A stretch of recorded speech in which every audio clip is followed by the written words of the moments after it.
original zygotes are female when formed.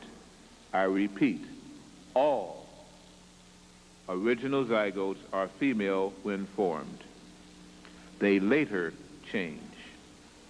Usually after 6 to 8 weeks, the male fetus starts to secrete testosterone, otherwise it would remain a female. All males start off life as a female in the womb, presently in this moon cycle.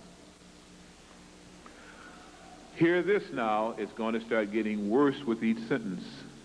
Bear with me. Sometimes a small quantity of testosterone is secreted, just enough to make testes form on the developing embryo, but not enough to utilize proper brain chemistry and pituitary gland balance, and indigenous homosexuality is produced. What did he say? What did he say? You don't want me to repeat that? I know you don't want to hear that again. Yeah, you do. I knew it. Just gluttons for punishment, aren't you? Just like going to the MDs, some of them. Sometimes a small quantity of testosterone is secreted just enough to make testes form on the developing embryo, but not enough to utilize proper brain chemistry and pituitary gland balance, and indigenous homosexuality is produced. Gets worse. Birthmarks are the mental impregnation and decreased ability of woman to still mark and control the fleshly vibratory cell states within her body. In other words, if you are frightened by something, usually in your second or third trimester, if you crave something, usually in the last of your first, second, and third trimester, if you are any way involved with something that stays on your mind, you mark your child or fetus with that thought.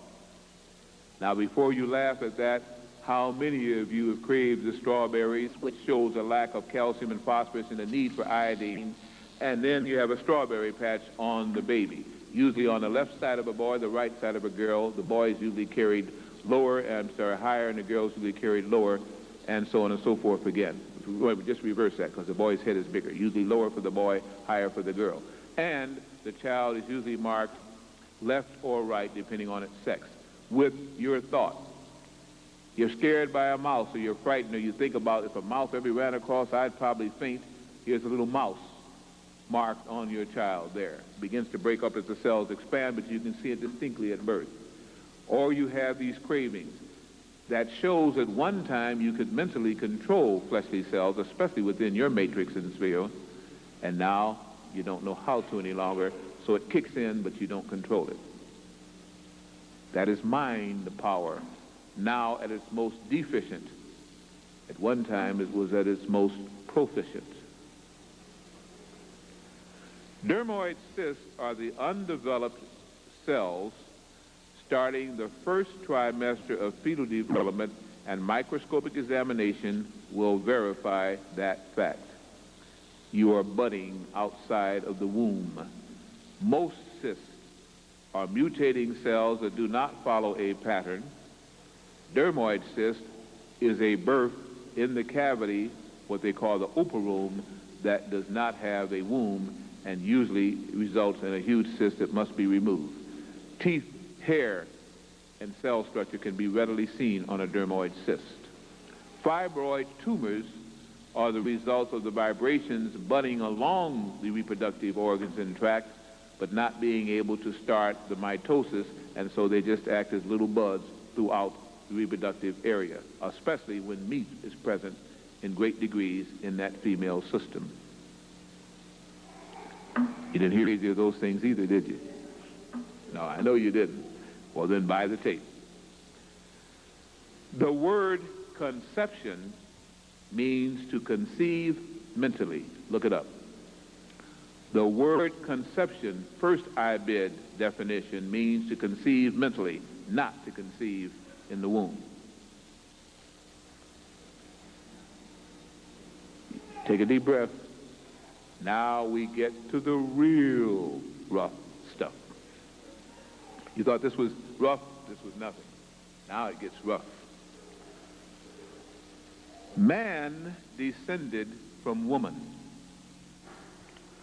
Circumcision is the artificial means to finalize that separation, and when the race of man was having a hard time making it here, especially certain kinds of man, human, the foreskin tried to cover the penis just as it is cloaked in the clitoris, and consequently the male had to actually cut off his foreskin as he tried to become what he once was, a woman. The male testes is a woman's descended ovum now encased within the scrotum. The male penis is an elongated clitoris. The female fallopian tubes, named by Fallopius again in 1523, is nothing more than the male vas deferens or urethra duct, which is both of the fallopian tubes joined together, an amalgamation of the fallopian ducts. The male prostate, which males usually by the time of 12 to 40 have problems with, and usually don't even function well after 40, the reason why is now going to be explained to you. It is nothing more than an atrophied womb. And every man has the vestibular mammary glands that go along with it, and during times of pregnancy of a woman can lactate. And during times of the month can lactate too, especially if those mammary glands are titillated or excited. I know it's rough to hear it and take it, but you think about it, and when you find me wrong, then we'll talk about it. The bulbourethral glands of the male are equal to the larger so-called vestibular glands of the woman. It simply means that amongst the male gland reproductive is a gland called the orchic. How many men know where their orchics are? How many men knew you had an orchic? How many women know that you have 3 glands that you've never been told about, and one of them you've only partially been told about? That's why I list it as a third. Don't leave yet then. The female thyroid gland has 3 lobes. The male thyroid gland has 2 lobes. And the reason why the female thyroid gland has 3 lobes is because she tries to store up thyroxine through iodine storage, and is always usually craving it in a deficient way. The chemical iodine we get here is not the sodium iodine that she needs, and she's always craving iodine. The closest substitute is simply iron. It is not the substitute though. Seaweed and plants like chlorella and chlorophyll-containing water plants give her most of those proficient things. Land plants usually can't make the grades, and they can't. The women will find this from alfalfa. That's why they're not satisfied physically in their thyroid reproduction. Thyroid rich from land plants, which also have chemicals within them. Hear well something I know no other white man or black man has told anybody in here, and then all you have to do is do the research to see if it is true. The other 2 female secret glands is one called the epiphoron, E-P-O-O-P-H-O-R-O-N,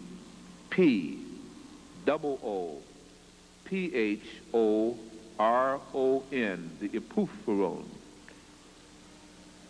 In good physiological guides and studies of physiognomy, it is between the ovary and the uterus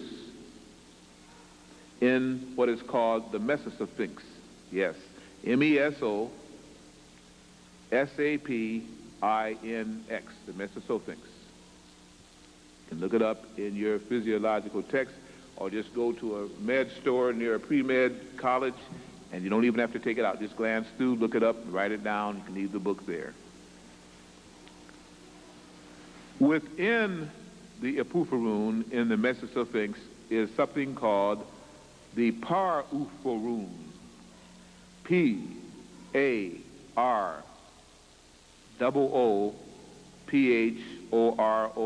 the Par-Upharoon. It produces seminal fluid and seminal secretions, just like in a male. Those glands, in many cases, are atrophied, and the eating of salt is one of the things that atrophies them, as it does the thymus gland, which is a gland of youth. Those glands reflect from the biblical cord. That's not what you call it, is it? I call it the biblical cord. And biblical is what it's supposed to be. I say that because it is through misteachings of a religion that sought to subjugate women and bring them under church control that the truth of these books and things that talked about it have been squelched and hidden. They are now called apocrypha.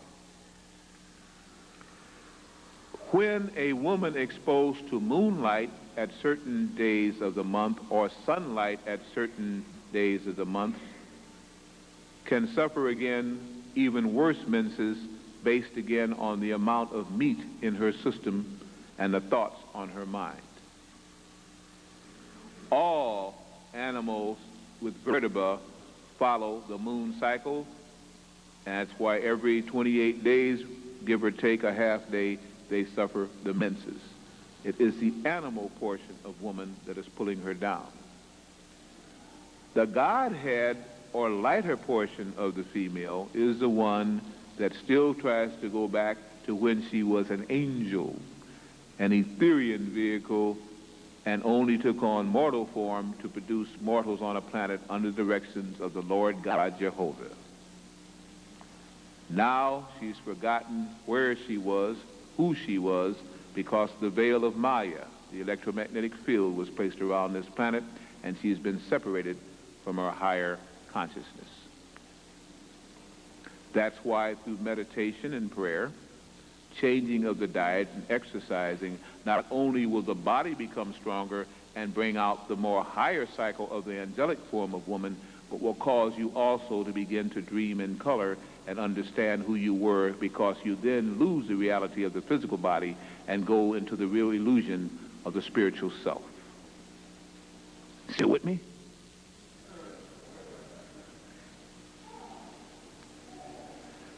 Mitochondrial DNA is what your allopathic doctors will bring on you and your geneticists will back up, and they really don't understand it, but I will tell you what they will tell you. Mitochondrial DNA has an opponent. It is called nuclear DNA. Nuclear DNA is a mixture of both parents' genes. Nuclear DNA is a mixture of both parents' genes. Mitochondrial DNA is inherited only from the mother and is altered only by mutation, and this may be of what led to the original separation of races on our planet